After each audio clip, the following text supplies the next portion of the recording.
Hello everyone, আজ আমি চলে এসেছি কিউট মৌনি।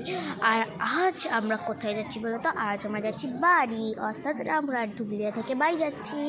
আর সকাল থেকে ছিল না চার্জ, তাই বাবা ওইখানে চার্জ দিচ্ছে ওইখানে। আর এই যে আমার মা হলো পুরো স্টেশন। এখানে আছে মাসি আর আরুষি। এখানে একটা বড় ব্যাগের দোকান বসেছে, চলো তোমাদের দেখাই।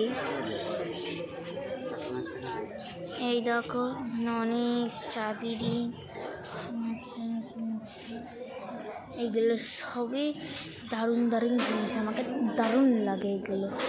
আর এই যে এখানে হলো খরগোশওয়ালা ব্যাগ, খরগোশওয়ালা ফ্লাম্পি ব্যাগ, খরগোশওয়ালা ব্যাগ, এগুলো সব খরগোশ ব্যাগ। আর এটা হলো এমনি একটা ব্যাগ। আর এই যে আমি আমার মার কাছে যাচ্ছি। তো কেমন লাগলো আমার এই ভিডিওটা? যদি ভালো লেগে থাকে অবশ্যই চ্যানেলটাকে সাবস্ক্রাইব করে দিও। Tata, bye bye.